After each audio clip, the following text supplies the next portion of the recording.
Salut tout le monde, je suis Ethan. J'ai 27 ans, et mes propres parents m'ont mis à la porte de la maison que je payais.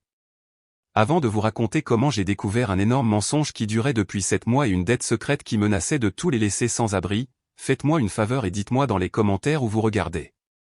C'est toujours cool de voir jusqu'où ces histoires voyagent. Très bien, alors entrons dans le vif du sujet.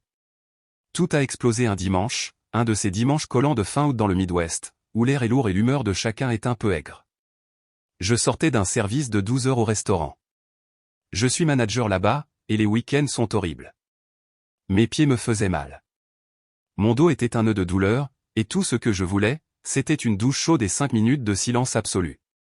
Mais d'abord, les courses, parce que si je ne les achetais pas, personne ne le ferait. Le frigo serait vide, et ma famille agirait d'une manière ou d'une autre comme si c'était un mystère de savoir comment la nourriture y apparaissait chaque semaine. J'ai poussé la porte d'entrée, le grincement familier de la charnière annonçant mon arrivée comme un majordome que je ne payais pas. L'odeur d'air vicié et quelque chose qui ressemblait vaguement à du pain grillé brûlé m'a frappé. Dans le salon, la télévision hurlait un jeu télévisé abrutissant. Mon jeune frère Matt était étalé sur le canapé, son visage illuminé par la lueur bleue fantomatique de son téléphone. Il n'a pas levé les yeux. Il ne le faisait jamais. Son monde était contenu dans ce petit écran de verre, et le reste d'entre nous n'était que des meubles en mouvement. Mon père, Richard, était appuyé contre le comptoir de la cuisine, fixant sa tasse de café comme si elle détenait les secrets de l'univers.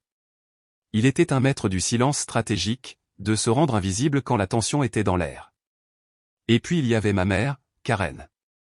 Elle se tenait près de la cuisinière, les bras croisés si fort contre sa poitrine qu'on aurait dit qu'elle essayait de se retenir. Ses yeux, quand ils se sont posés sur moi, étaient comme des éclats de glace. J'ai soulevé les 2 lourds sacs de provisions, les poignées en plastique me mordant les doigts. « Salut », ai-je dit, ma voix fatiguée.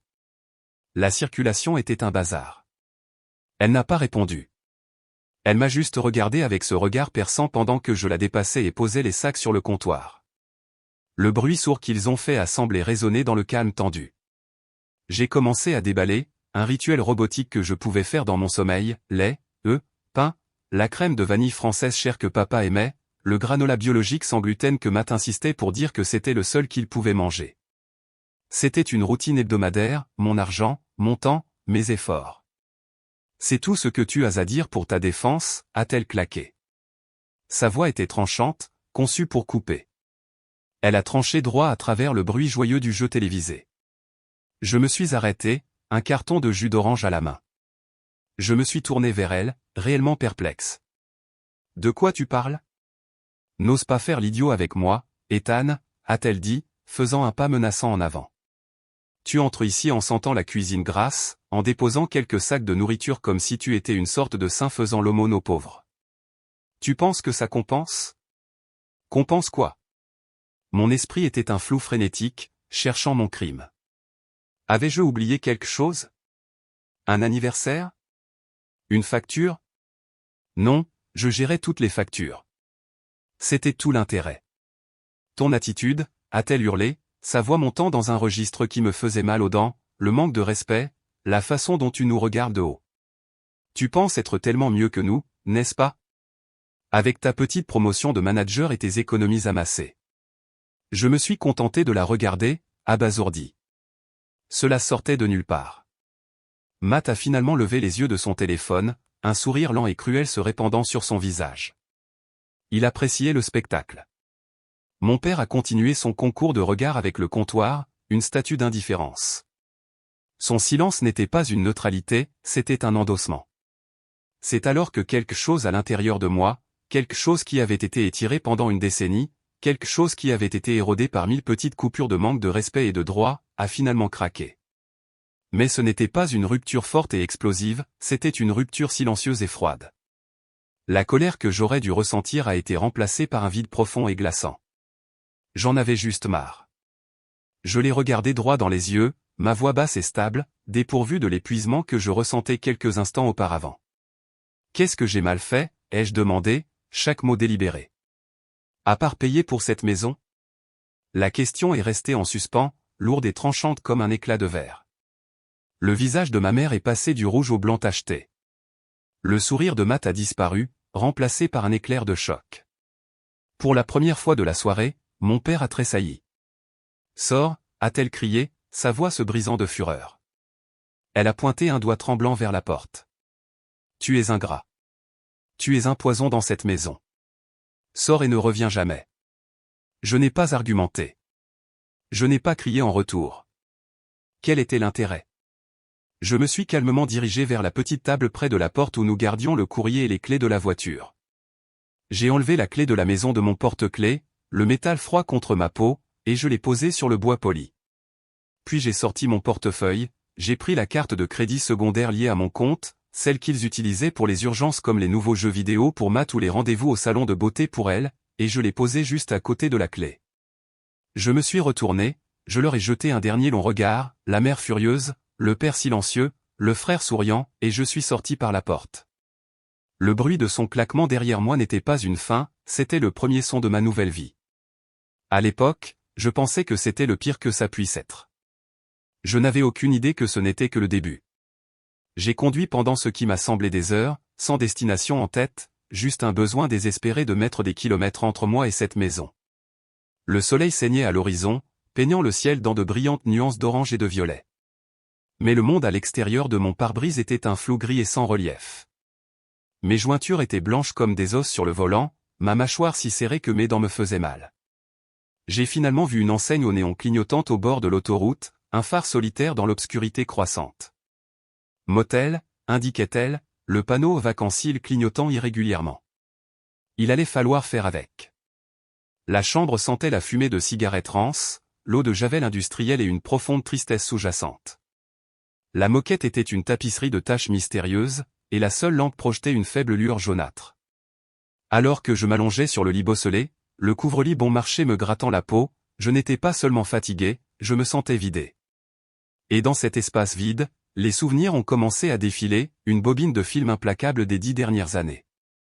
Ce n'était pas un grand événement dramatique d'abus, c'était une mort par 1000 coupures, une érosion lente et régulière de mon argent, de mon temps, de mon sens de soi, qui a commencé quand j'avais 16 ans.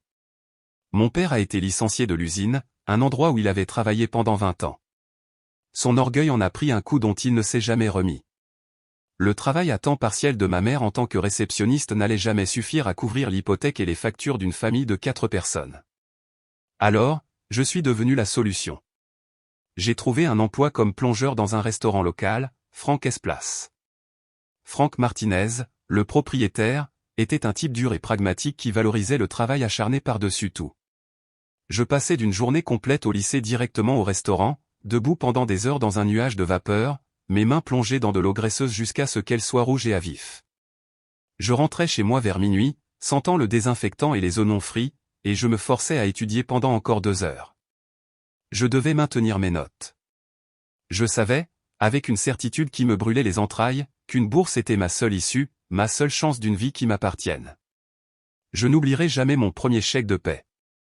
C'était un peu plus de 2 cents dollars. Pour un jeune de 16 ans, cela ressemblait à une fortune. J'avais tout planifié. J'allais acheter une Xbox 360 d'occasion que j'avais vue dans un prêteur sur gage. Mais quand je suis rentré à la maison, ma mère était assise à la table de la cuisine, la tête entre les mains, une pile de factures étalée devant elle. Un avis de retard de paiement pour la facture d'électricité était en haut. Il était rouge. J'ai regardé le chèque dans ma main, puis les épaules affaissées de ma mère. Il n'y avait pas vraiment le choix. Mon premier chèque de paie, et presque tous ceux qui ont suivi, est allé dans le pot familial. Mon rêve de Xbox est mort cette nuit-là. Le modèle était établi. Mes besoins étaient toujours secondaires, mes désirs étaient inexistants. 1 an plus tard, pour son 16e anniversaire, Matt voulait une voiture.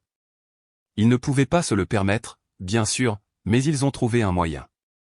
Ils ont contracté un petit prêt auprès d'une coopérative de crédit, et mes heures au restaurant ont magiquement augmenté pour couvrir les paiements mensuels. J'étais en 3e année au lycée, travaillant près de 40 heures par semaine, pour que mon frère puisse conduire ses amis au cinéma dans une Honda de 10 ans qui lui semblait être une Lamborghini. Personne ne l'a jamais appelée la voiture d'Ethan, même si ma sueur et mon épuisement la payaient. C'était toujours la voiture de Matt. Il s'est même plaint que je laissais parfois le siège du conducteur sentir le restaurant quand je devais l'utiliser pour faire une course pour ma mère. Quand j'ai reçu la lettre m'offrant une bourse d'études complète à l'université d'État, j'ai pensé que ce serait un moment de célébration partagée. C'était ça, mon billet. J'ai couru dans le salon en agitant la lettre. Ma mère y a jeté un coup d'œil. Son premier commentaire n'a pas été « Félicitations ou je suis si fier de toi ». C'était des bien, c'est bien. Maintenant que tu n'as plus à payer pour un fonds d'études, tu peux nous aider davantage avec ton salaire du restaurant.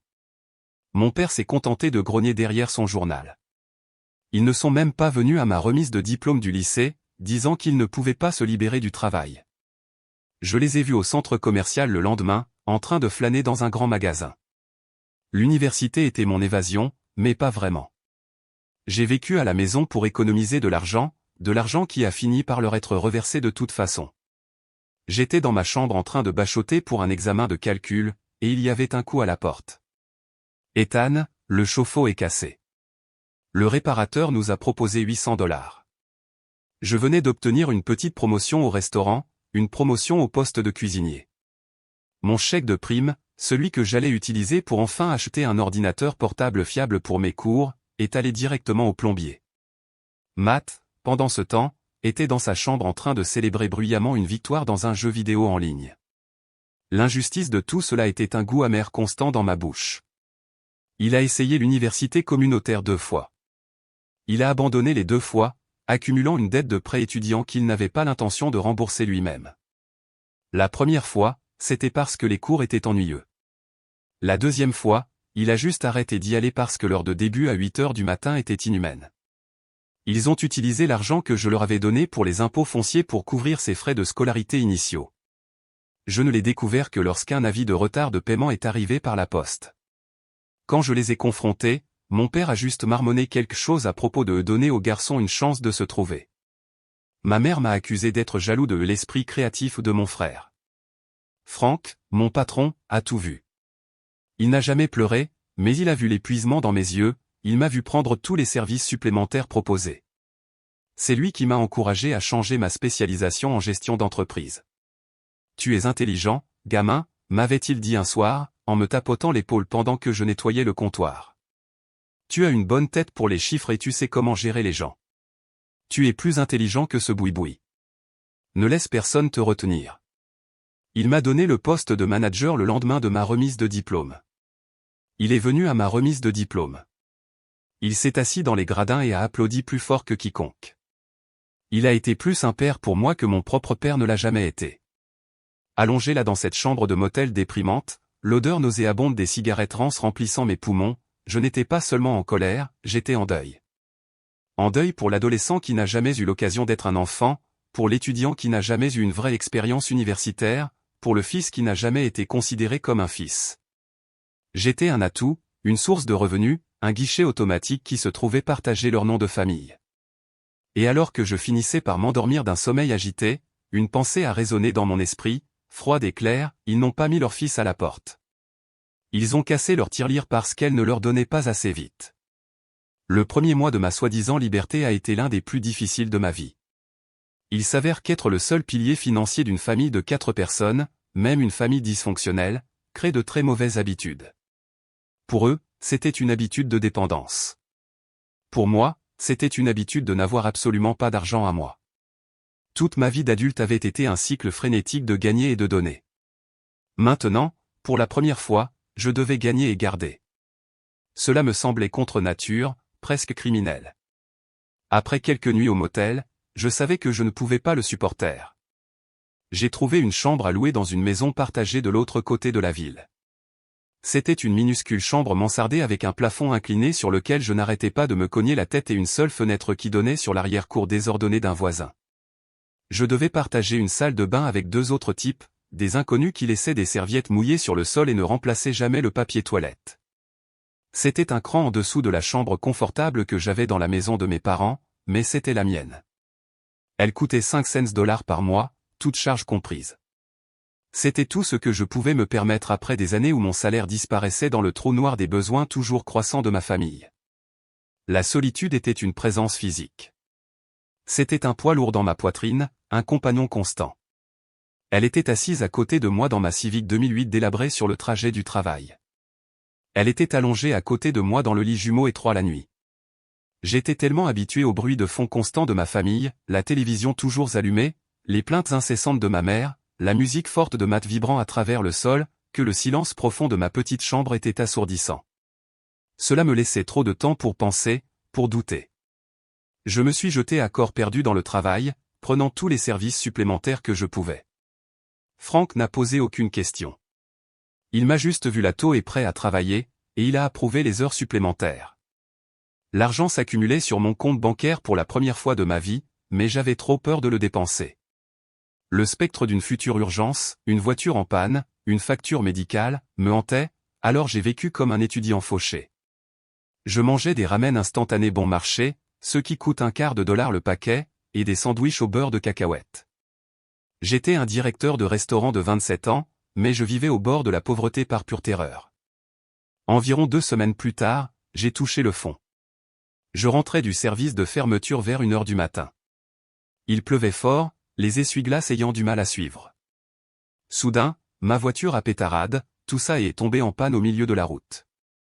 J'ai réussi à me garer sur la bande d'arrêt d'urgence. J'ai essayé de la redémarrer, mais tout ce que j'ai entendu, c'est un cliquetis écœurant. Mon cœur s'est effondré dans mon estomac. J'avais environ $600 à mon nom. Le loyer était dû la semaine prochaine. Une dépanneuse plus tout ce qui n'allait pas avec le moteur. J'étais foutu. Complètement et absolument foutu. Je me suis assis là dans le noir, la pluie tambourinant sur le toit, et j'ai senti une vague de pure panique m'envahir. Pendant 10 ans, j'avais été la personne à contacter en cas d'urgence, le filet de sécurité financière pour 3 autres personnes. Maintenant, dans ma première vraie urgence, je n'avais personne. L'envie de les appeler, de supplier, était si forte qu'elle me donnait le vertige. Je pouvais presque entendre la voix de ma mère, un mélange de « je te l'avais bien dit » et d'une fausse inquiétude avant qu'elle n'accepte de me prêter l'argent que je lui avais donné en premier lieu. Au lieu de cela, j'ai serré le volant et j'ai appelé la seule personne que je pouvais. J'ai appelé Sarah. « Tu l'as fait ?» a-t-elle dit, sa voix un mélange de choc et de fierté quand je lui ai dit que j'étais finalement parti. « Tu l'as vraiment fait. » Je suis assis au bord de la route dans une voiture en panne. « Sarah ?» ai-je marmonné, ma voix se brisant. « Je n'ai pas d'argent. Je vis dans le grenier d'un inconnu. J'ai l'impression d'être un échec total. » Un échec ? Sa voix était féroce, indignée en mon nom. « Ethan, tu es libre. C'est la partie difficile. C'est la désintoxication. C'est ce que ça fait quand tu te tiens pour la première fois sur tes 2 pieds. Il vacille. N'ose pas retourner en arrière. N'y pense même pas. Tu appelles une dépanneuse. Tu utilises ta carte de crédit. Tu vas trouver une solution. Tu le fais toujours. Mais cette fois, tu trouveras une solution pour toi. » Ces mots ont été la bouée de sauvetage dont j'avais besoin. Elle avait raison. Je n'étais plus cet enfant impuissant. J'étais un manager. Je résolvais des problèmes pour gagner ma vie. J'ai pris une profonde inspiration, j'ai appelé une dépanneuse et j'ai mis les frais sur ma carte de crédit, en priant pour qu'elle ne soit pas refusée. Le lendemain, le mécanicien m'a annoncé la nouvelle, un alternateur mort. Il faudrait $450 pour le réparer. Cela effacerait presque tout ce que j'avais, mais je l'ai payé. Écrire ce chèque a été l'une des choses les plus stimulantes que j'ai jamais faites. Ce soir-là, je suis retourné dans ma chambre et j'ai fait quelque chose qui était à la fois douloureux et libérateur. J'ai ouvert mon ordinateur portable et j'ai créé une feuille de calcul. J'ai tapé mon revenu. Ensuite, j'ai commencé à énumérer mes dépenses, loyer, assurance auto, essence, facture de téléphone, la réparation de la voiture. Pour la première fois, je créais un vrai budget pour une seule personne, moi-même. Puis j'ai fait quelque chose qui était à la fois douloureux et révélateur. J'ai ouvert mes anciens relevés bancaires et j'ai commencé à calculer combien d'argent j'avais donné à ma famille au cours des 2 dernières années depuis que j'étais devenu manager. Je ne suis même pas remonté plus loin, c'était trop déprimant. Les paiements hypothécaires que j'avais pris en charge, les factures de services publics, les réparations automobiles pour leurs 2 voitures, l'argent d'urgence de Matt pour les billets de concert et les jeux vidéo, les $12 000 de dettes de carte de crédit de mes parents que j'avais effacées parce que les appels de recouvrement étaient si fréquents qu'ils devenaient ma nouvelle musique de fond. Le chiffre final auquel je suis arrivé m'a rendu physiquement malade. C'était plus que ce que j'avais payé pour toute ma formation universitaire, pour laquelle j'avais de toute façon obtenu une bourse. C'était assez pour un acompte important sur une petite maison, ma maison. Regarder ce chiffre à l'écran a été mon vrai moment de clarté. Il ne s'agissait pas d'amour ou d'obligation familiale, il s'agissait d'exploitation, pure et simple. J'ai fermé l'ordinateur portable, la colère et la douleur se solidifiant en une résolution froide et dure. J'avais été leur fonds d'études, leur régime de retraite et leur budget de divertissement, le tout en un. Le silence de ma famille a continué. Pas un seul SMS, pas un appel manqué, pas même de Matt demandant de l'argent. C'était déconcertant. Une petite partie blessée de moi, la partie qui aspirait encore à leur approbation, était blessée par leur indifférence. Mais l'autre partie, plus récente, celle qui construisait une vie dans une minuscule chambre mansardée et réparait sa propre foutue voiture, a compris. Leur silence n'était pas leur façon de me laisser de l'espace, c'était le silence d'une personne qui a égaré un outil. Ils n'avaient pas encore réalisé qu'ils en avaient besoin, mais ils le feraient. Ce n'était qu'une question de temps. 3 mois, 94 jours pour être exact. C'est le temps qu'a duré le silence. Pendant ce temps, ma vie a commencé à prendre forme lentement, comme une photo qui se développe dans une chambre noire. Après 2 mois dans la maison partagée de l'enfer, j'avais économisé assez pour un dépôt de garantie et le premier mois de loyer d'un petit studio. Ce n'était pas dans la meilleure partie de la ville, et les murs étaient si minces que je pouvais entendre mon voisin éternuer, mais c'était le mien. Tout à moi. Le bail portait mon nom et seulement mon nom. J'ai acheté un petit Sansevieria à la quincaillerie et je l'ai appelé Franck d'après mon patron. C'était une chose stupide et petite, mais en le regardant assis sur le rebord de ma fenêtre, j'ai ressenti un sentiment d'appartenance que je n'avais jamais ressenti auparavant. C'était la première fois que j'étais responsable de la survie de quelque chose d'autre que les illusions de ma famille. J'ai construit une routine, une vraie pour moi. Je me réveillais tôt, j'allais courir dans les rues calmes du quartier, sentant la brûlure dans mes poumons, me sentant vivant. Sur le chemin du retour, je m'arrêtais dans un petit café du coin appelé The Daily Grain. Il y avait une barista là-bas, Olivia. Elle avait des yeux gentils et intelligents et un sourire qui semblait les atteindre à chaque fois. Au début, ce n'était que les hochements de tête polis habituels et les discussions transactionnelles. Puis, elle a commencé à se souvenir de ma commande. Café noir, un sucre. Comme d'habitude, demandait-elle avec ce sourire. Bientôt, nos brèves conversations se sont transformées en courtes conversations. Nous parlions du temps, d'un nouveau film, des nouvelles locales ridicules. Elle étudiait pour devenir graphiste. Elle était drôle et vive, et elle me traitait comme une personne normale, pas un fils, pas un frère, pas un guichet automatique. Elle était un point lumineux, une petite interaction humaine normale qui n'avait rien à voir avec l'obligation ou l'argent. Cela faisait du bien, cela donnait de l'espoir. Je commençais enfin à respirer. Pour la première fois de ma vie d'adulte, mon chèque de paie est allé sur mon compte bancaire et y est resté. J'ai regardé mes économies croître, d'abord à 1000, puis à 2, puis à 5. C'était un coussin financier, un filet de sécurité que je tissais pour moi-même fil après fil. J'ai commencé à chercher des cours en ligne, en pensant à obtenir une certification en gestion hôtelière. Pour la première fois de ma vie, je construisais un avenir qui m'appartienne. L'anxiété constante de faible niveau qui avait été mon ombre pendant des années avait commencé à s'estomper. Je guérissais. Et puis, un mardi matin, mon téléphone a vibré. J'étais assis à ma petite table de cuisine, sirotant un café dans une tasse qu'Olivia m'avait aidé à choisir, en planifiant ma semaine. L'écran s'est allumé avec un nom que je connaissais par cœur mais que je n'avais pas vu depuis 3 mois, mon père. Mon cœur battait contre mes côtes, un oiseau frénétique et piégé. J'ai regardé l'écran, mon café refroidissant, mon pouce planant au-dessus du message, mon esprit parcourant une centaine de possibilités différentes. Est-ce que quelque chose n'allait pas? Est-ce que quelqu'un était malade à l'hôpital? Est-ce que cela pourrait être des excuses? Une partie de moi, une partie naïve et stupide que je pensais avoir tuée, espérait que c'était des excuses.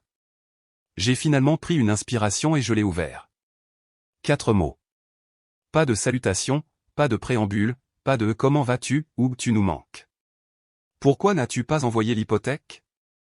Je l'ai relu une 2e et une 3e fois. Le droit acquis désinvolte, le manque total et absolu de conscience. C'était époustouflant. C'était comme si les 3 derniers mois ne s'étaient pas produits. C'était comme si j'étais juste un employé délinquant qui avait oublié de déposer un rapport, comme si ma sortie dramatique, les clés sur la table, le caractère définitif de tout cela, n'avait été rien de plus qu'une crise de colère enfantine qui devrait être oubliée maintenant que l'argent était nécessaire. Toute la paix que j'avais si soigneusement cultivée pendant 94 jours s'est brisée. Le nœud familier d'acidité et de colère s'est resserré dans mon estomac. J'avais envie de crier. J'avais envie de jeter mon téléphone contre le mur. J'avais envie de taper une tirade furieuse et grossière. Au lieu de cela, j'ai posé le téléphone sur la table. Je me suis levé et je me suis dirigé vers la fenêtre, en regardant la rue. J'ai regardé les voitures passer. J'ai regardé une femme promener son chien. Je me suis forcé à inspirer et à expirer. J'ai pensé à la chambre mansardée. J'ai pensé à ma voiture en panne sur le bord de la route. J'ai pensé aux nouilles ramen et à la peur. J'ai pensé au petit nombre croissant sur mon compte d'épargne. J'ai pensé au sourire d'Olivia. Je n'étais pas la même personne qui avait quitté cette maison il y a 3 mois. Cette personne était faible, conditionnée à obéir, désespérée d'obtenir une approbation. Cette personne, celle qui payait son propre loyer et réparait sa propre voiture, était différente. Après ce qui m'a semblé une éternité, j'ai pris le téléphone. J'ai pensé à toutes les choses colériques et blessantes que je pouvais dire. Mais j'ai choisi autre chose. J'ai choisi la vérité, simple, calme, dévastatrice.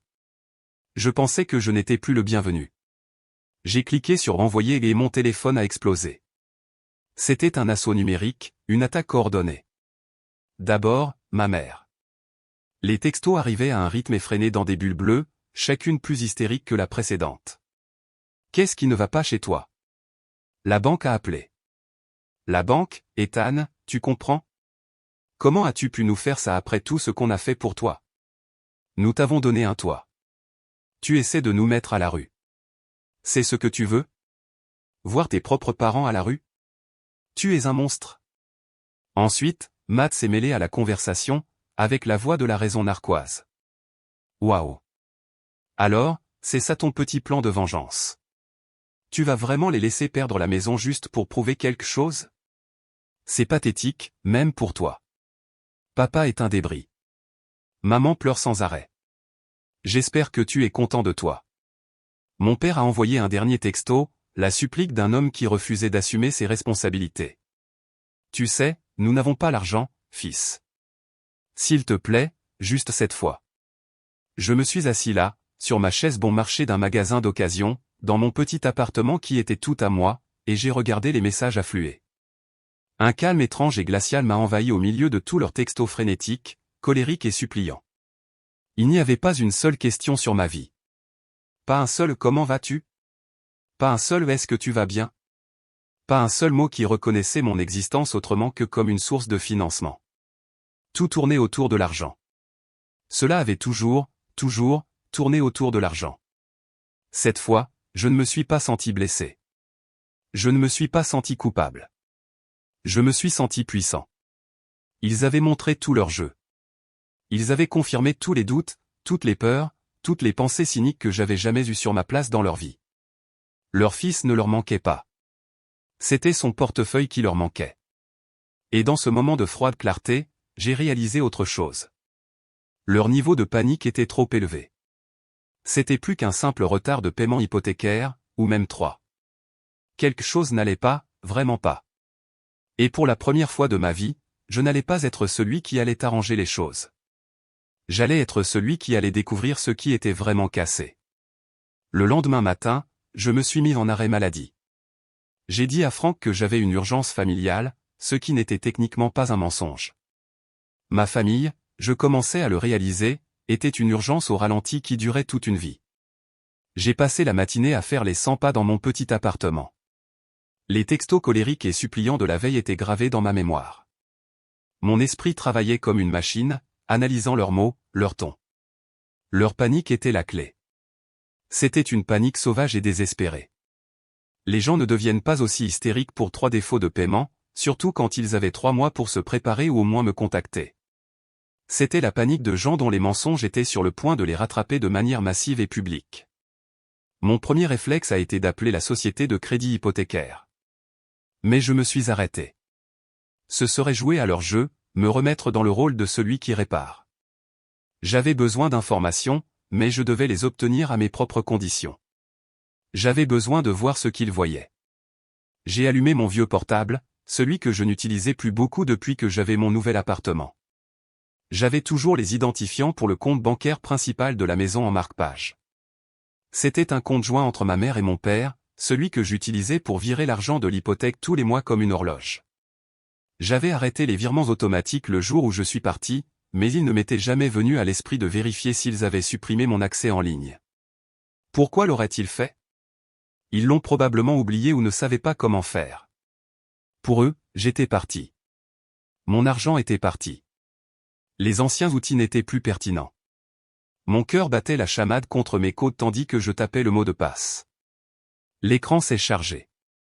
Accès accordé. J'ai navigué jusqu'à la page de l'historique des transactions. Ma main tremblait légèrement tandis que je définissais la plage de date pour l'année écoulée. J'ai retenu mon souffle et cliqué sur Rechercher. La page s'est actualisée, puis je l'ai vue. Mon souffle s'est coupé dans ma gorge. J'ai senti le sang quitter mon visage. Je leur avais envoyé $1800 le premier de chaque mois. Les virements de mon compte personnel étaient là, clairs comme de l'eau de roche, une colonne nette et ordonnée de mon sacrifice, mais les paiements correspondant à la société de crédit hypothécaire? C'était un vrai bazar. Et puis ils se sont arrêtés. Le dernier paiement hypothécaire complet effectué à partir de ce compte ne datait pas d'il y a 3 mois. Il datait d'il y a 7 mois. 7 mois. Le mot résonnait dans mon esprit. 7. Ils prenaient mon argent et ne payaient pas la facture la plus importante pendant 4 mois avant même que je ne sois mis à la porte. La dispute, l'explosion soudaine de rage de ma mère. Ce n'était pas aléatoire. C'était probablement le résultat de la première lettre d'avertissement de la banque. Une bouffée de rage paniquée dirigée vers la personne qu'elle pouvait blâmer au lieu d'elle-même. Mon sang s'est glacé. Où est passé l'argent? C'était des milliers de dollars. J'ai commencé à faire défiler les débits, mes yeux scrutant la liste comme un détective, à la recherche d'indices. Il y avait les petits achats habituels, bien sûr, l'épicerie, l'essence.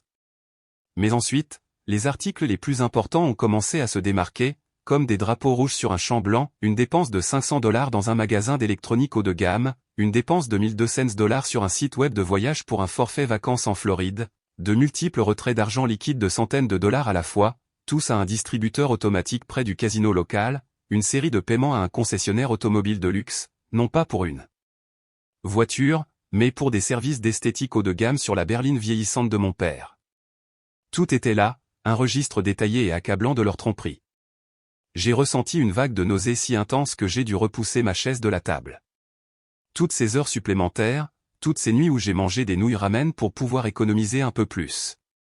Tous ces efforts et ces économies de mon côté, tout cela servait à financer leurs mensonges, leurs voyages, leurs jeux d'argent, leurs tentatives pathétiques de maintenir les apparences. J'ai fermé l'ordinateur portable, mes mains tremblant d'une rage si pure qu'elle me glaçait le sang. J'avais besoin de parler à quelqu'un, pas à mes parents. Pas encore. Je ne pouvais pas me faire confiance pour leur parler sans crier. J'avais besoin de parler au maillon faible, la seule personne qui s'effondrerait sous la moindre pression. J'ai appelé Matt. Il a répondu à la 3e sonnerie, sa voix lasse et hostile. « Qu'est-ce que tu veux ?» « Je sais, dis-je, ma voix dangereusement calme. »« Savoir quoi ?»« Je ne sais pas de quoi tu parles. » C'était un piètre menteur. Sa voix était trop aiguë d'une octave. L'hypothèque n'a pas été payée depuis 7 mois, Matt. Mais j'ai envoyé l'argent tous les mois. Alors dis-moi, où est passé mon argent? Silence. Un silence lourd et coupable. Je pouvais l'entendre respirer à l'autre bout du fil, rapidement et superficiellement. Je suis en train de regarder le relevé bancaire en ce moment, mentis-je, enfonçant le clou. Je vois une dépense de $500 chez Best Buy en mai. C'était pour ton nouveau casque à réduction de bruit, n'est-ce pas? Celui dont tu m'as dit qu'un ami te l'avait donné. Encore un silence, puis un murmure paniqué. Tu ne peux pas leur dire que tu sais. Tu ne peux pas leur dire que tu as vu le compte. Maman et papa vont me tuer. Dis-moi tout, ordonnai-je, ma voix comme de l'acier. Alors, il l'a fait. Tout est sorti dans une confession pathétique et précipitée. L'argent avait été serré pendant un certain temps. Papa avait mal joué au casino et essayait de se refaire. Maman pensait qu'elle méritait de belles vacances après une année difficile. Il pensait qu'il se rattraperait sur l'hypothèque le mois prochain. Mais le mois prochain n'est jamais venu. Il était plus facile de dépenser l'argent et d'espérer le meilleur. Ils ont continué à penser que j'étais leur filet de sécurité infini, que je continuerais à envoyer de l'argent pour toujours et qu'ils pourraient colmater la brèche plus tard. Ils n'ont jamais pensé que le filet de sécurité disparaîtrait. Alors qu'il balbutiait sa confession, mon autre ligne a commencé à sonner. C'était mon père. J'ai dit à Matt de rester en ligne, j'ai coupé le son de son côté et j'ai répondu à l'appel. Ethan. La voix de mon père était tendue, imprégnée d'une fausse gaieté désespérée qui me donnait la chair de poule. Fils, on a eu un petit problème avec la banque. Un bug informatique. Tu sais comment c'est. C'est un malentendu. Si tu pouvais juste nous aider cette fois, juste envoyer assez pour couvrir les derniers mois, on pourrait tout régler. J'ai écouté ces mensonges pathétiques et transparents, la confession chuchotée de mon frère résonnant encore dans mon autre oreille. Les deux réalités se heurtaient dans ma tête. Et au milieu de tout cela, j'ai trouvé une clarté froide et dure que je n'avais jamais connue. J'en avais assez d'être la solution à leurs problèmes. J'en avais assez de nettoyer leurs dégâts. Non, dis-je calmement au téléphone. Non. Qu'est-ce que tu veux dire par non? Sa façade joyeuse s'est évanouie instantanément. Je veux dire non, je ne vais pas vous envoyer plus d'argent. Je me suis arrêté, laissant le silence s'étirer avant de prononcer la phrase qui allait tout changer. Vous devriez vendre la maison. J'ai raccroché. J'ai réactivé l'appel de Matt. Il était toujours là, respirant nerveusement. Tu as entendu ça, lui ai-je demandé. Oui, a-t-il murmuré. Bien, ai-je dit, et je lui ai raccroché au nez, à lui aussi. Je n'ai pas ressenti de triomphe. Pas encore. J'ai juste ressenti le poids immense et navrant de leur trahison. Et je savais avec une certitude absolue que c'était loin d'être fini. Dire à mes parents de vendre la maison n'était pas seulement une suggestion. C'était une déclaration de guerre. C'était moi qui abdiquais officiellement de mon poste non rémunéré à vie de gestionnaire de crise personnelle. Les retombées ont été immédiates et vicieuses. Si je pensais que la première vague de textos était mauvaise, la deuxième vague était un véritable ouragan de culpabilité, de manipulation et de chantage émotionnel coordonné. Ma famille, il s'est avéré, était très douée pour se serrer les coudes, à condition qu'ils pointent tous leurs armes sur la même personne, et cette personne était moi. Mon téléphone n'arrêtait pas de sonner. Mais il n'y avait plus seulement eux. Ils avaient rallié leurs troupes. Les singes volants avaient été lâchés. Le premier appel est venu de la sœur aînée de ma mère, ma tante Suzanne. C'était une femme qui portait sa désapprobation comme un sac à main de créateur, et elle l'avait toujours à portée de main. Ethan, chérie, commença-t-elle, sa voix dégoulinant d'une fausse inquiétude sirupeuse qui me hérissait les poils. Ta mère m'a appelé. Elle est complètement dévastée. Je ne l'ai jamais entendue aussi bouleversée. Elle ne peut pas manger. Elle ne peut pas dormir. Comment peux-tu être aussi cruel? C'est ta mère. Elle t'a donné la vie. Tante Suzanne, dis-je, ma voix stable et froide, un ton auquel je m'habituais de plus en plus. Vous a-t-elle dit pourquoi elle est si bouleversée? A-t-elle mentionné qu'ils n'ont pas payé leur hypothèque depuis 7 mois, utilisant l'argent que je leur envoyais pour partir en vacances et jouer? Il y eut une brève pause révélatrice. Eh bien, elle a dit qu'il y avait eu des complications, balbutia tante Suzanne, prise au dépourvu par les faits. Richard n'a pas été bien. Vous savez comment sont les choses. Mais que tu les laisses tomber comme ça, que tu leur dises de vendre leur maison. La maison dans laquelle tu as grandi, c'est impitoyable.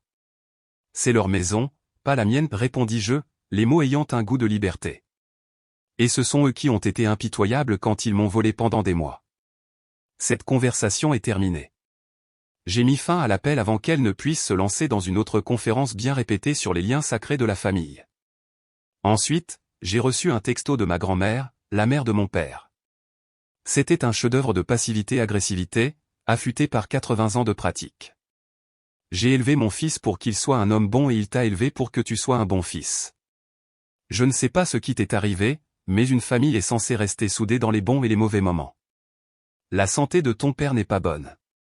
Ce genre de stress, ça va le mettre prématurément dans sa tombe. J'espère que tu pourras vivre avec ça sur ta conscience.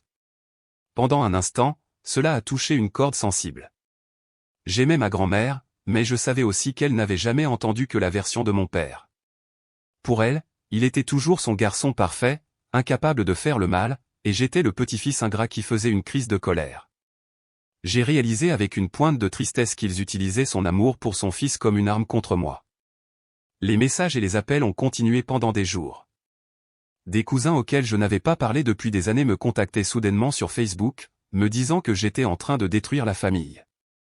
J'avais l'impression qu'ils étaient tous dans un chat de groupe, coordonnant leurs attaques, affinant leurs scripts. J'étais le méchant d'une histoire sur laquelle ils s'étaient tous mis d'accord. Pendant quelques jours, cela a presque fonctionné. Le volume de leur condamnation a commencé à me miner.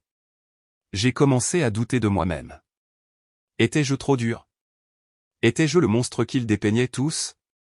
Ce chemin solitaire du respect de soi valait-il la peine d'être ostracisé par toute ma famille? Puis, un jeudi soir, j'ai reçu un appel d'un numéro que je ne reconnaissais pas. J'ai failli l'ignorer, mais quelque chose m'a poussé à répondre. Ethan, demanda une voix hésitante. C'est Jenny. Jenny était ma cousine, la fille de tante Suzanne. Nous n'étions pas proches, mais nous étions toujours amicaux lors des réunions de famille. Elle avait quelques années de plus, était mariée et avait 2 enfants. Salut, Jenny, dis-je, surpris. Quoi de neuf? Écoute, je sais que c'est inattendu, dit-elle, sa voix basse, presque un murmure, comme si elle avait peur d'être entendue. Et je ne devrais probablement pas faire ça, mais j'ai entendu ce qui se passe. Ma mère, elle parle, et je devais t'appeler. D'accord, dis-je, ma curiosité à son comble. Ne les écoute pas, dit-elle, les mots se précipitant. N'écoute pas ma mère. N'écoute aucun d'eux. Tu n'es pas le méchant ici. J'ai été surpris. Qu'est-ce que tu veux dire? Elle prit une profonde inspiration. Ils ont fait la même chose à Marc et moi il y a 5 ans. Pas exactement la même chose, mais le même scénario. Nous économisions pour un acompte sur notre première maison. Nous avions presque $10 000 d'économie. Oncle Richard est venu vers nous tout sourire et avec de grandes idées. Il a dit qu'il avait une excellente opportunité d'investissement, une chance de revendre une petite propriété commerciale. Il avait juste besoin de $5 000 pour conclure l'affaire, et il a promis de nous rembourser avec intérêt dans 6 mois. C'était pour un acompte sur une propriété locative, a-t-il dit. Une excellente source de revenus passifs, un héritage pour l'avenir, l'a-t-il appelé. J'ai écouté, mon estomac se tordant en un œuf froid. C'était le même langage, les mêmes promesses vides. Nous le lui avons donné, continua-t-elle, sa voix se brisant au souvenir de la trahison. C'était presque tout ce que nous avions. C'était de la famille, tu sais. Nous lui avons fait confiance. 6 mois sont venus et repartis. 1 année. À chaque fois que nous demandions, c'était une autre excuse. Le marché était en baisse. Les locataires étaient en retard sur le loyer. La ville bloquait les permis, des mensonges, tout ça. Nous n'avons jamais revu un centime. Cela nous a fait reculer de plusieurs années. Et quand nous avons finalement tapé du poing sur la table et dit que nous allions prendre un avocat, ma propre mère m'a dit que j'étais égoïste et ingrate et que je faisais passer l'argent avant la famille. J'étais sans voix. Ce n'était pas une erreur ponctuelle née du désespoir. C'était un schéma, une stratégie d'exploitation calculée et répétable. Il y a plus, dit Jenny, sa voix baissant encore d'un ton. La raison pour laquelle ils sont tous si frénétiques, la raison pour laquelle ils essaient de faire autant pression sur toi, c'est parce que ton père raconte à tout le monde depuis des mois que Matt est sur le point de lancer une énorme start-up technologique. Il a dit aux gens que lui et ta mère y avaient beaucoup investi et que tu étais le principal bailleur de fonds. Il a fait croire qu'ils étaient tous sur le point de devenir riches. Tout s'est mis en place. Les mensonges n'étaient pas seulement pour moi. Ils étaient pour tout le monde. Ils avaient construit un monde fantastique sur une base de mon argent et de leurs illusions. Et je venais de retirer la pierre angulaire. Jenny, pourquoi tu me racontes ça, demandai-je, ma voix chargée d'émotion. J'étais tellement reconnaissant que j'avais du mal à parler. Parce que personne ne m'a défendu, dit-elle simplement. Ils ont tous pris son parti et ça m'a presque détruite. Et parce que tu mérites de savoir que tu n'es ni fou ni cruel. Tu es juste le premier à avoir été assez fort pour dire non, et à t'y tenir. Après cet appel, tout a changé. La culpabilité a disparu, vaporisée. elle a été remplacée par une colère froide et juste. Il ne s'agissait plus seulement de mon argent. Il s'agissait de la vérité. Jenny m'avait donné plus qu'une validation. Elle m'avait donné une arme. Elle avait mentionné que Richard voulait libérer la valeur de la maison.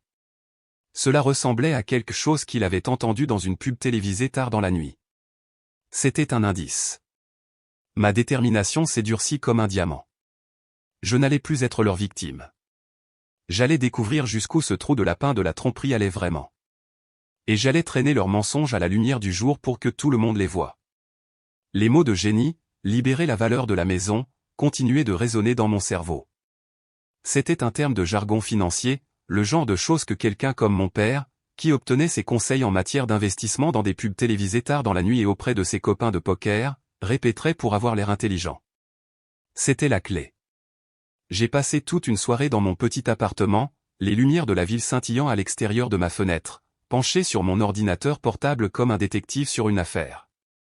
Je ne cherchais plus seulement la saleté. Je cherchais l'arme du crime, ce qui avait tué les finances de ma famille pour de bon. J'ai recherché des variantes de cette expression sur Google. Cela m'a entraîné dans un terrier de crédit hypothécaire, de refinancement, de capitaux propres et de prêts prédateurs. Et puis je l'ai trouvé, un terme que j'avais déjà entendu, mais que je n'avais jamais vraiment compris, ligne de crédit sur valeur domiciliaire. LCCD. Un sentiment de malaise, froid et lourd, m'a envahi en lisant la description sur un site web de conseil financier. C'était un moyen pour les propriétaires d'emprunter sur les capitaux propres qu'ils avaient accumulés dans leur maison. Une ligne de crédit renouvelable, comme une carte de crédit, mais garantie par la maison elle-même. Le site web avertissait que cela pouvait être un outil utile s'il était utilisé de manière responsable, mais un piège dévastateur pour les personnes désespérées et indisciplinées. C'était exactement le genre de choses pour laquelle mon père, désespéré de trouver une solution rapide et un raccourci vers la richesse, tomberait. C'était la pièce manquante. Cela expliquait la panique pure et primitive dans leurs textos et leurs appels. Il ne s'agissait pas seulement du fait que l'hypothèque avait quelques mois de retard. C'était un problème, mais un problème gérable. Ceci devait être quelque chose de plus. Ceci avait la saveur d'une catastrophe. Armé de cette nouvelle théorie, j'avais besoin de preuves. Je ne pouvais pas simplement les accuser. J'avais besoin de documents. J'avais besoin de chiffres. Ils nieraient tout simplement, me traiteraient de fou et retourneraient encore plus la famille contre moi. Je me suis souvenu que Jenny avait dit que mon père s'était vanté de l'affaire. Les gens qui se vantent comme ça sont négligents. Ils laissent une trace. J'ai pris un pari calculé. J'ai passé la matinée suivante à appeler quelques-unes des plus petites coopératives de crédit locales de la région. J'ai évité les grandes banques nationales.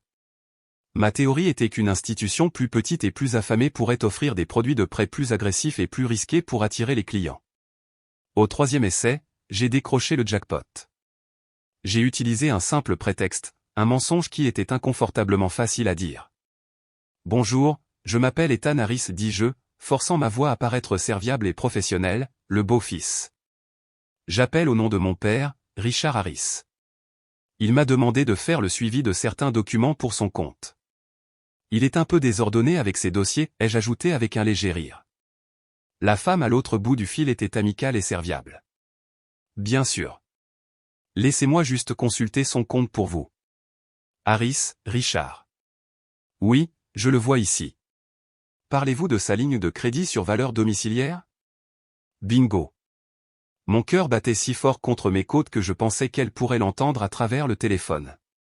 J'ai pris une respiration stabilisatrice. C'est de ça qu'il s'agit, dis-je, gardant ma voix miraculeusement calme.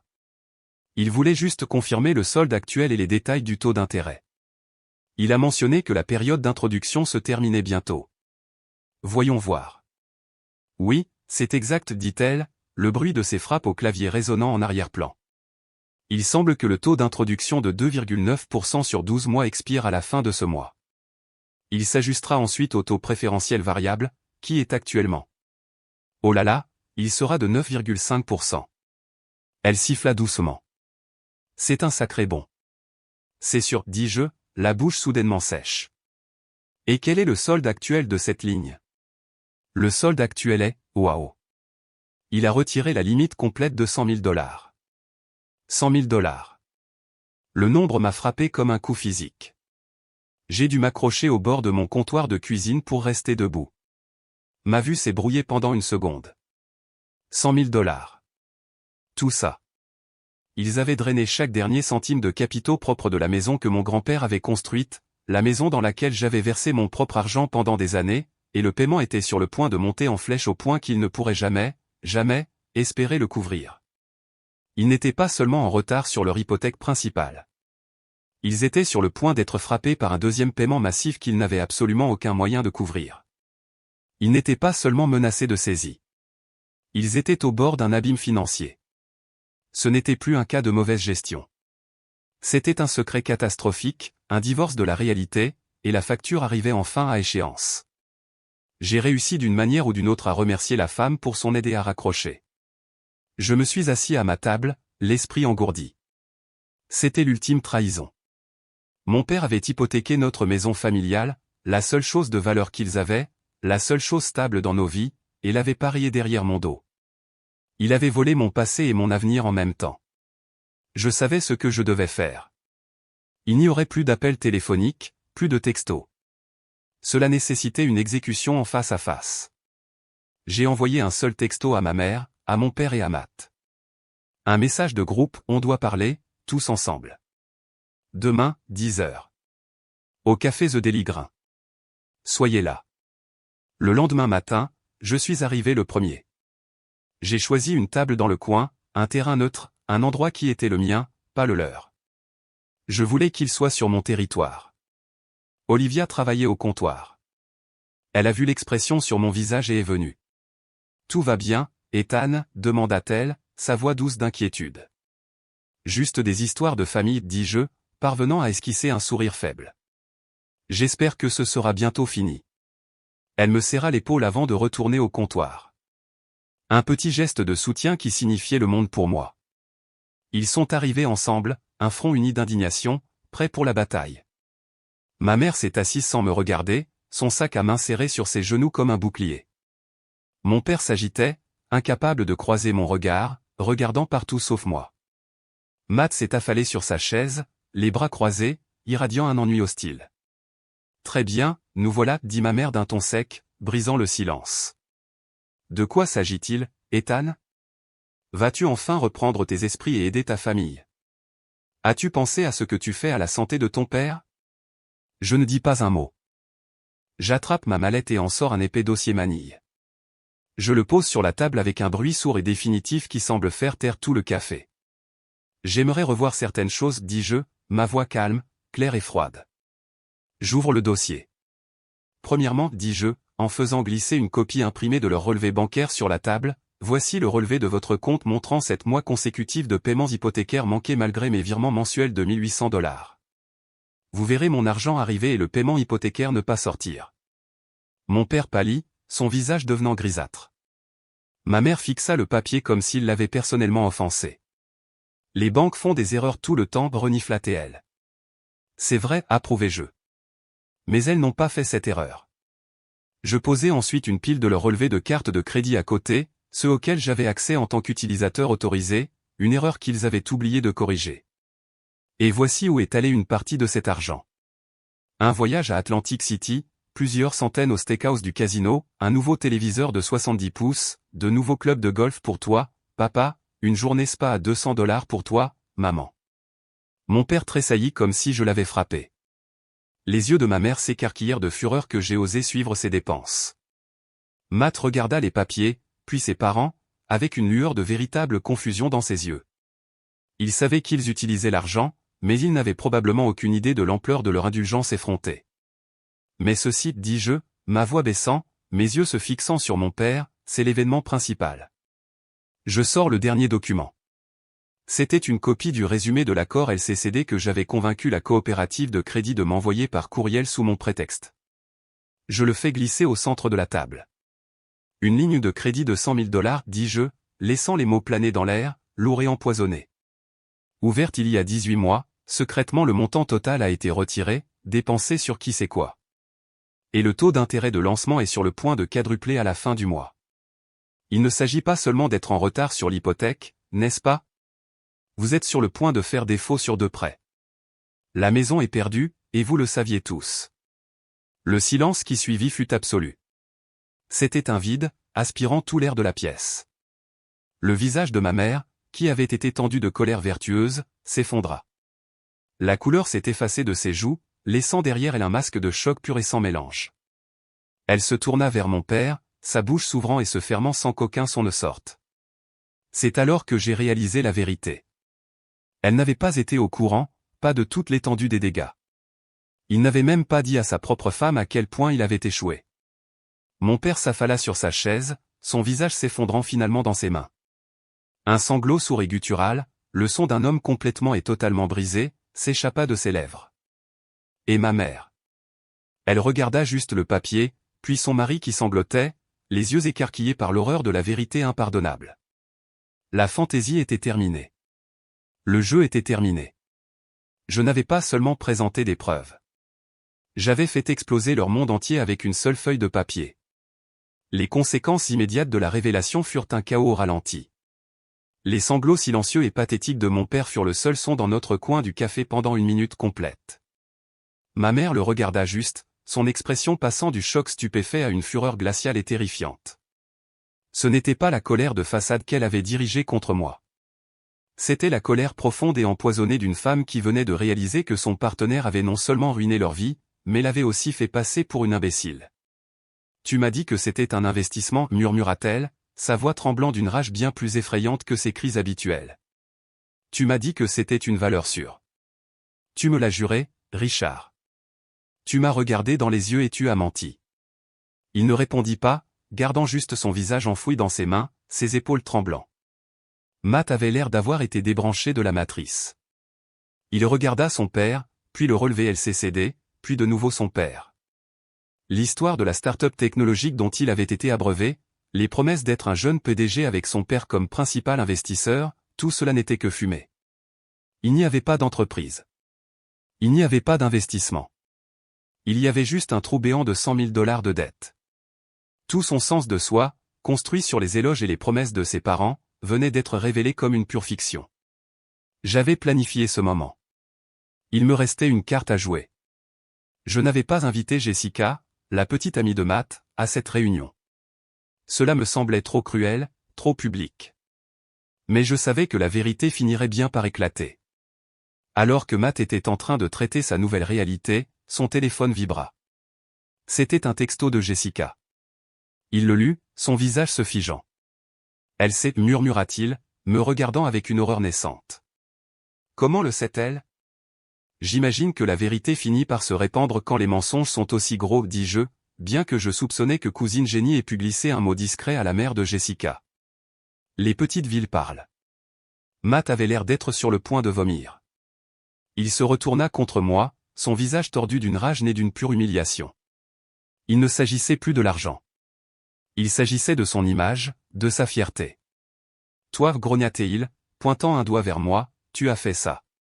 Tu as planifié ça. Tu voulais me ruiner. Te ruiner, répondis-je, ma voix toujours étrangement calme. Je ne suis pas celui qui a passé les 7 derniers mois à te mentir et à dépenser de l'argent que nous n'avions pas. Je n'ai fait que tendre un miroir, Matt. Ce n'est pas de ma faute si tu n'aimes pas ce que tu vois. Il avait l'air d'être sur le point de se jeter à travers la table, mais mon père leva finalement les yeux, son visage couvert de larmes et totalement vaincu. Il a raison, fils, dit-il d'une voix étranglée, sa voix à peine un murmure. Il a raison. C'est toute ma faute. Cet aveu, le premier vrai que j'avais entendu de lui de toute ma vie, sembla briser Matt. Il fixa simplement notre père, la lutte s'évanouissant, remplacée par une confusion creuse et perdue. Il repoussa sa chaise si fort qu'elle grinça contre le sol et la renversa. Il sortit du café sans dire un mot de plus, laissant derrière lui une traînée de fierté brisée. Maintenant, il ne restait plus que nous trois, l'unité familiale d'origine, fracturée au-delà de toute réparation. Alors j'ai dit, regardant le visage de Pierre et furieux de ma mère et le visage brisé de mon père, quel est le plan? Ils n'avaient pas de réponse. Ils restèrent juste assis là, dans les ruines. Juste à ce moment-là, une autre silhouette apparut à notre table. C'était mon oncle, le frère cadet de mon père, David. Je l'avais appelé ce matin avant la réunion. Je lui ai dit qu'il y avait une crise familiale grave concernant les finances de mon père et la maison, et que je pensais qu'il devrait être là vers 10h30. C'était un homme pratique, un entrepreneur, le contraire absolu de mon père rêveur et irresponsable. Il posa une main lourde sur l'épaule de son frère. Richie, dit-il doucement, sa voix pleine d'une déception profonde et lasse. Qu'est-ce que tu as fait?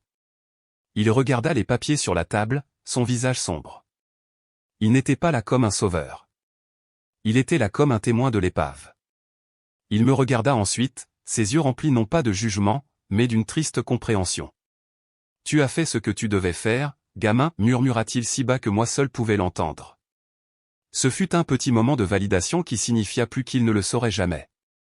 Il se tourna de nouveau vers son frère. Je vais t'aider à trouver un avocat, Richard, dit-il d'une voix ferme. Un avocat spécialisé dans les faillites. Ils t'expliqueront les options, mais c'est tout. Tu as creusé ce trou. Tu vas devoir faire le travail pour en sortir. Il regarda ma mère, qui fixait toujours son mari. Karen, tu peux rester avec Carole et moi pendant un petit moment jusqu'à ce que tu y vois plus clair. Il ne proposa notamment pas de les héberger tous les deux. Il savait qu'un divorce n'était pas qu'une possibilité. C'était maintenant une probabilité. Je me suis levé. Mon travail ici était terminé. La vérité était révélée. La dynamique du pouvoir avait été brisée de façon permanente. Je les ai laissés là, mon père brisé, ma mère furieuse et mon oncle pratique, pour trier les morceaux de la vie qu'ils avaient détruite. Quelques semaines passèrent. Je n'eus aucune nouvelle directe d'eux. Le silence était un soulagement. Puis, un soir, je reçus un appel de Frank. Ethan, dit-il, sa voix hésitante, tu ne vas pas le croire. Ton frère, Matt, il est venu aujourd'hui. Mon estomac se serra. Que voulait-il? De l'argent? Non, dit Frank, une note de surprise dans sa voix. Il a demandé un emploi. N'importe quel emploi. Il a dit qu'il laverait la vaisselle, passerait la serpillière, sortirait les poubelles. Il a dit qu'il avait besoin d'argent et qu'il était prêt à travailler pour ça. Il avait l'air différent, abattu. Ce n'était pas des excuses. Ce n'était pas un moment de rédemption. C'était le son d'un homme qui avait touché le fond de façon absolue et indéniable. Pour la première fois, mon frère était sur le point d'apprendre la leçon que j'avais apprise à 16 ans. Le monde ne vous donne rien gratuitement. Il faut le gagner, une assiette grasse à la fois. Les 6 mois qui suivirent furent une lente et douloureuse sortie de l'épave pour ma famille.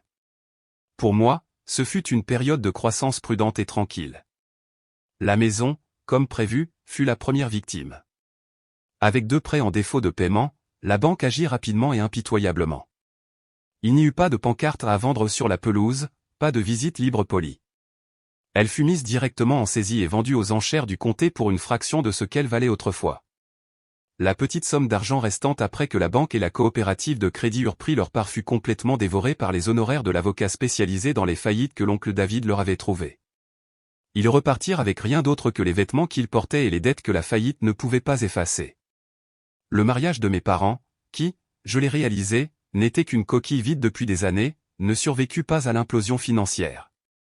Le stress partagé ne les rapprocha pas.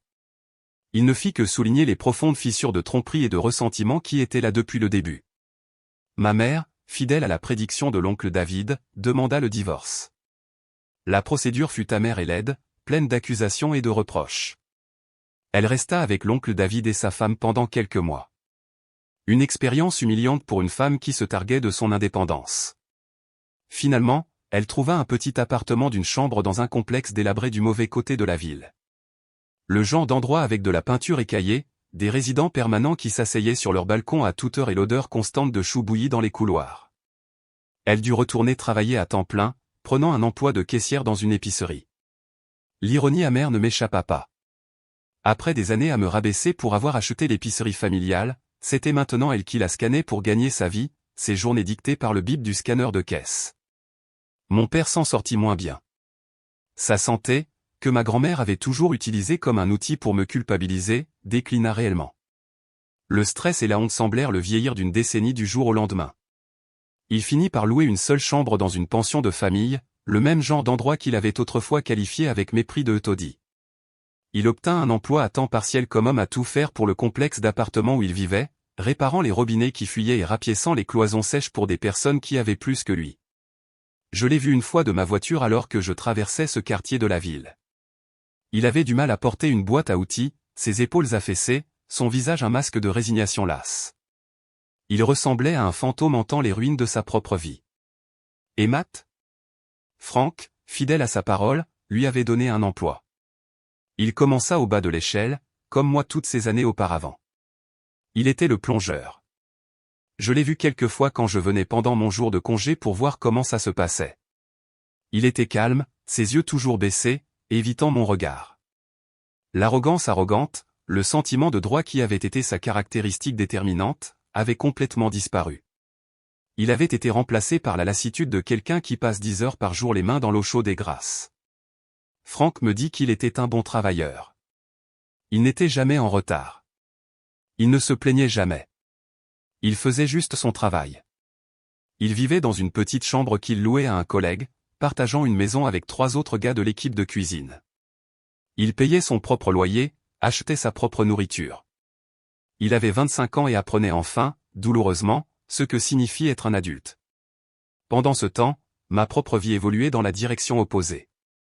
L'argent que j'avais économisé, maintenant qu'il restait effectivement sur mon compte bancaire où il devait être, avait augmenté pour atteindre une somme respectable. Mon petit studio, qui avait autrefois l'air d'un abri temporaire, ressemblait maintenant à une vraie maison. C'était un sanctuaire de paix et de tranquillité. Olivia, la barista aux yeux doux, était devenue un élément permanent de ma vie. Nos conversations au café s'étaient transformées en déjeuner, puis en dîner, puis en week-end passé à explorer la ville. Elle était facile à vivre.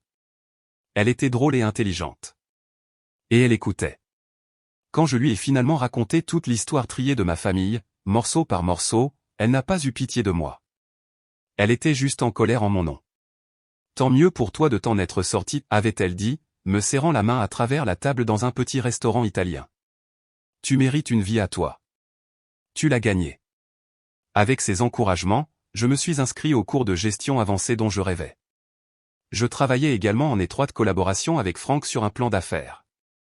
Il était sérieux au sujet de l'expansion et il voyait du potentiel en moi, pas seulement comme gérant, mais comme futur associé. Il voulait ouvrir un nouveau bistrot plus haut de gamme dans un quartier branché et prometteur. Il voulait que je le dirige, avec un chemin clair vers une participation dans l'entreprise.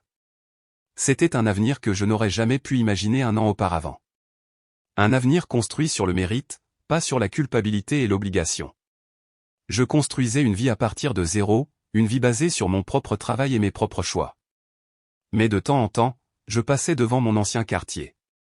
Je voyais la maison où j'avais grandi, maintenant avec la fourgonnette d'une nouvelle famille dans l'allée et des rideaux différents aux fenêtres.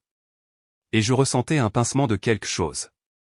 Pas de regret, mais une tristesse profonde et profonde pour la famille qui avait été, et pour le fils qui avait dû tout brûler pour se sauver. Reconstruire une vie est une chose. Reconstruire, ou plutôt redéfinir, les relations avec les personnes qui vous ont brisé est une autre bête entièrement. Après la tempête initiale de la saisie et du divorce, une nouvelle normalité maladroite commença à s'installer.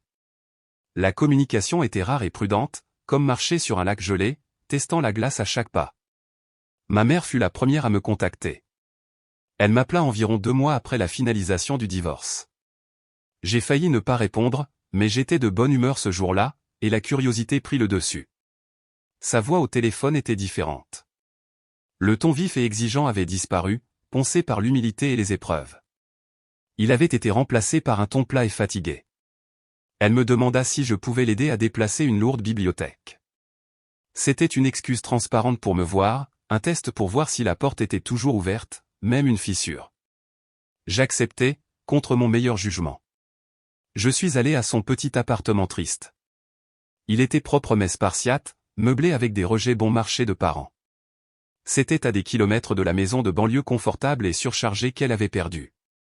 Nous déplaçâmes la bibliothèque dans un étrange silence, les seuls sons étant notre respiration forte et le grattement du bois sur le sol. Alors que je partais, elle m'arrêta à la porte.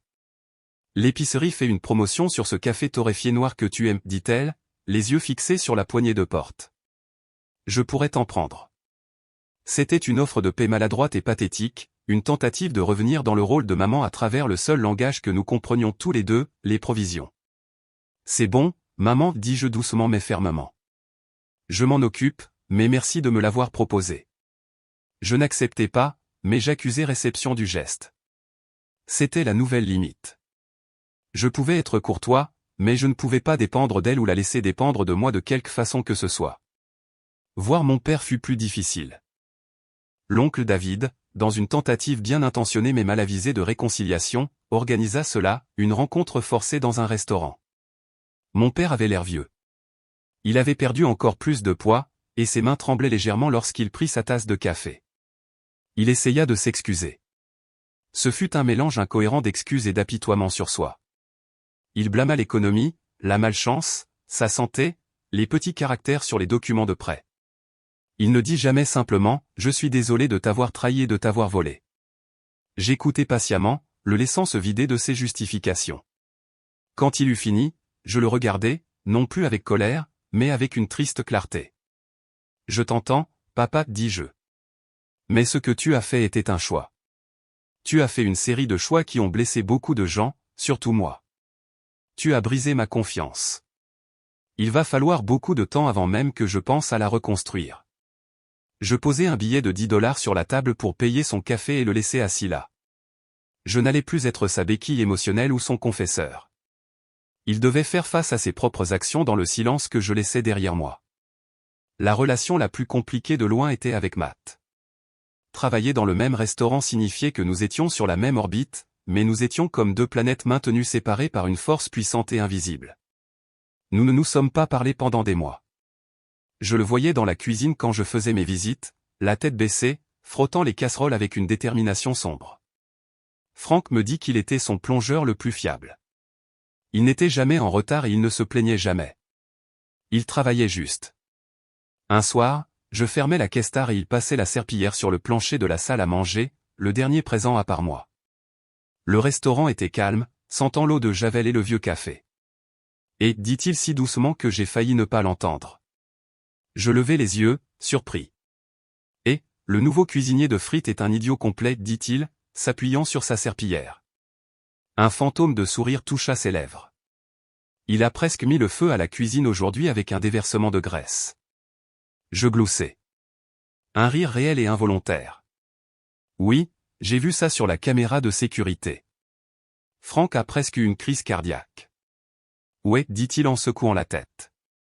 C'était quelque chose d'autre. C'était une petite chose, une plainte partagée au sujet d'un collègue, un moment de normalité dans une mer de dysfonctionnement. Mais c'était la première vraie conversation que nous avions eue depuis 1 an. Ce n'était pas des excuses et ce n'était pas le pardon. C'était juste un début, une petite fissure dans le mur de silence entre nous. Je maintenais mes limites avec tous rigoureusement.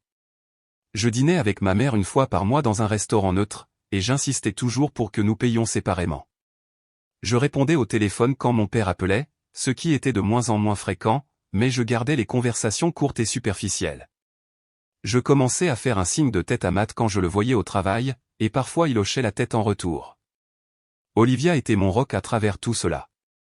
Tu fais ce qu'il faut, me disait-elle quand je rentrais à la maison épuisé et confus après l'une de ces interactions familiales artificielles. Tu ne les punis pas. Tu te protèges juste. Il y a une différence. Tu leur apprends comment tu veux être traité. Elle avait raison. Il ne s'agissait pas de vengeance. J'avais dépassé cela. Il s'agissait de la préservation de soi. Il s'agissait de définir ce que j'étais et ce que je n'étais pas prêt à accepter dans ma vie.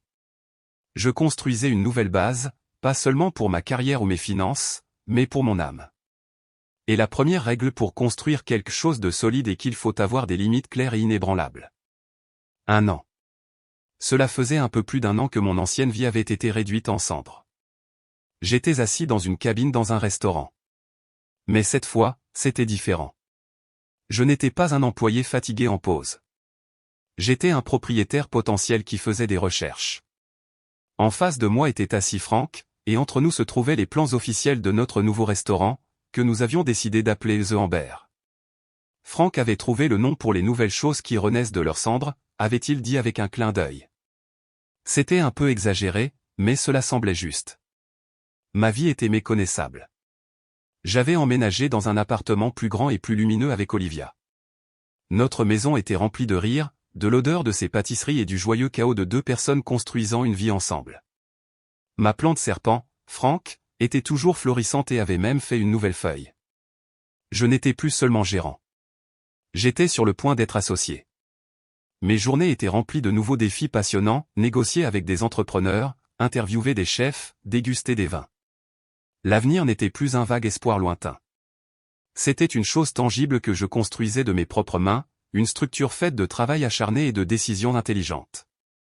Je pensais rarement à l'argent. Les 100 000 $ que mon père avait gaspillés étaient un fantôme, un souvenir douloureux, mais ils n'avaient plus aucun pouvoir sur moi. C'était un coup irrécupérable. J'avais appris une leçon précieuse, bien que brutale.